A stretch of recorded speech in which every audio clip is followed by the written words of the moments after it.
So if you're someone looking for an easy, low risk, highly profitable method, then you should really try hedging. I've filmed many videos you can see all across this channel, and I will leave a link to the page where I've detailed them underneath. Every single back test, any market, any time, doesn't matter what it is, every single time we're always in net gains with low drawdown. And it's just because it's very easy to see the market dynamics play out in front of you when you know what you're looking for and you know really how to size your positions. That's what it's all about. So if you want those continual gains, don't forget you can get our free training underneath and you can jump on and join us in the room too. Let's go ahead and jump into it. So in this video, I'm going to display really what makes hedging so simple and so easy that, any sort of trader can pick it up. Obviously, you do need some training, you do need to learn, and that's exactly what we teach. So don't forget, if you want either our free training or to come and jump straight into the live room with us on Zoom, just go underneath this video. Everything you need is there. So simply, when we're making any deal in the market, getting long, getting short, it doesn't matter which way we're trading, we're always looking for the overall value. And that is why I've got these moving averages printed on the screen: red, blue, green, and black. It's because they're going to tell me, as well as the real drift in the market and my stock oscillator, how far, beyond what is average or normal we are. Because obviously the more average the price is at any time, the more unattractive it is. Now you've got to remember that, value in markets and the price of any asset is always going to be tied to time, right? Because something could be expensive over the last hour, but over the last year, it may not be. All right. Or a price can be low over the last hour, but not, over a longer or shorter period of time. So price and value go hand in hand, and there's a really strong relationship there to make sure that you understand. If you really don't get that, you're going to be making much worse decisions. Now, obviously, there's loads and loads of people who want to short this. They want to short the lows. They've seen it come down. It's well off at the averages. It's well below average as a price, and they want to sell it.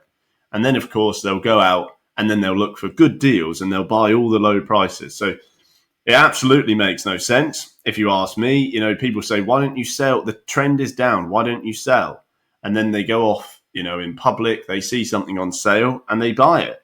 They don't say, oh, I don't want to buy that, it's cheap. They say, I really want to buy that. So it's crazy. But anyway, that's how things work. So that makes my job easy, because if I'm looking on a longer time scale, I can see we're well off the averages. Now, all I need to do at that point is then decide, all right, well, what do I want to do? Okay, I want to get long now.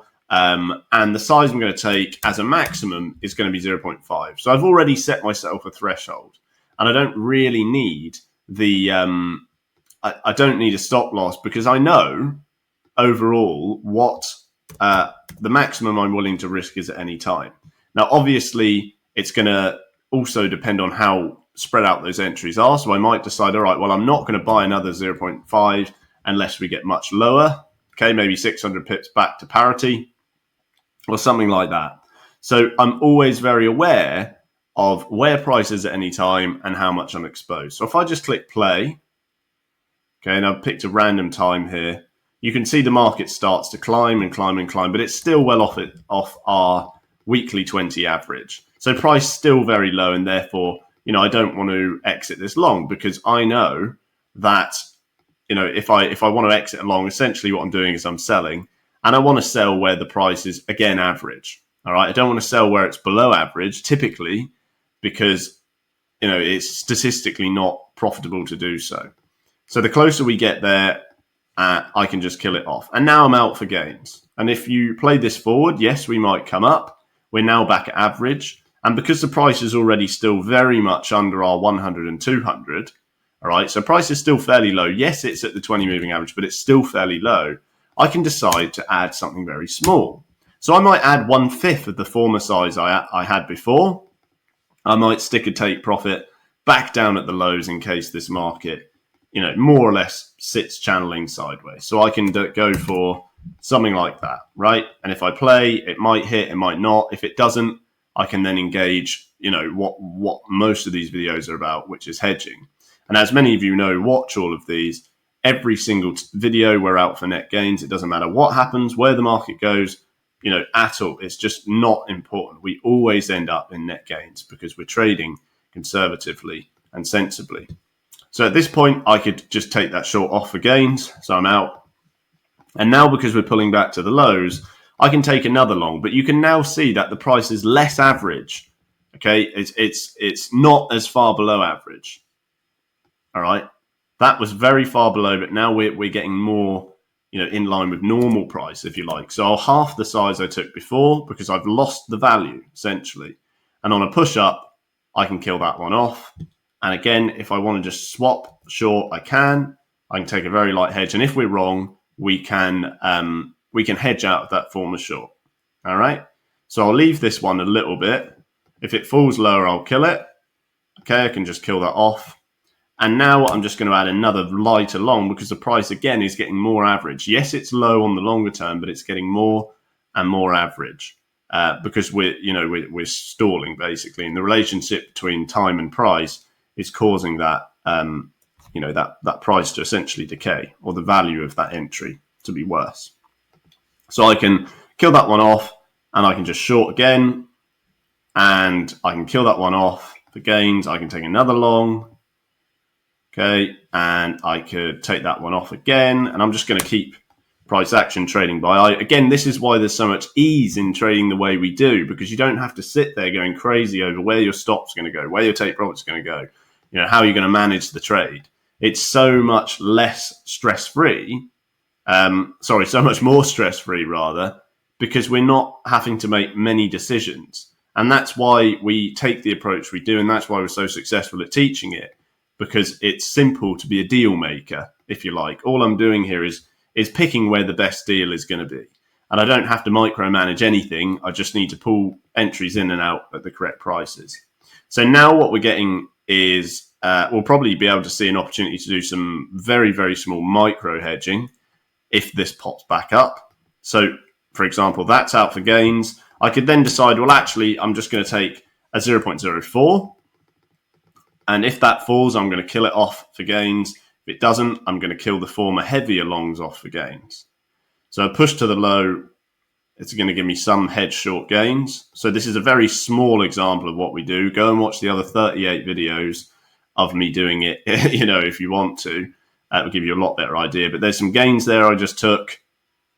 And on a push again to the lows, I might take more. But if I don't, it will only ease the pressure on those longs and essentially still leave me in a better position overall. So if I just let that ride a bit, I can kill that one off, I can kill that one off, and I can kill that one off. And effectively, I actually made money on those entries. Okay, so I could add another short, and I could kill that one off. I could add another long. And you can see again, like I said, because I'm not using stop losses, and I can hedge out of anything, it's so much easier to control. It's less intensive. Add another 0.04 hedge there, perhaps.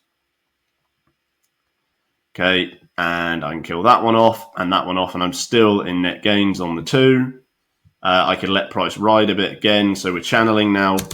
And you can see my gains are just going up and up and up and up. I've got no drawdown. There's about almost $5,000 profit there, and it's been simple and easy. All right, and you'll notice, like I said, if you go and watch the other 38 videos, I might just put a link under this video to the page where all the videos are stored. I'm in net gains every single market cycle. Doesn't matter the year, doesn't matter where the asset goes, doesn't matter what the asset is, always net gains, because I'm always trading with sensible sizes and I'm always hedging where I need to. So if I start shorting this, instead of using a stop, I'm happy for the market to just retrace if it does up here, because obviously if I want to, I could decide to start hedging straight away at sensible areas. So I could kill this off again for gains, could add another long, and I'm trying really to get some very decent hedging examples out here, but we're right every single time with 100% hit rate. Well, overall gains rate, I would say, because obviously I deleted some of the losses with some of the gains we took. But even if I was drastically wrong now, I've got a bank of $5,000 to pay for it. Okay, so the hit rate goes up. And everything's just so much more simple. So I'll keep playing this forward, and We'll see what happens. Okay. And a further push may allow me to... So I'm just going to remove that one and play again. And again, still no crazy decisions need to be made. Just waiting to see if the market goes up or down, really, so I can make a further decision. Got another 0.1. Wouldn't be shocked we get near the lows where I can add another 0.1 again if I want to. So I close that out, and then I could take a third size hedge on that former 0.1. So very conservative here. Right, kill that off for gains. Could add another 0.1 like that. So market again, price subdued.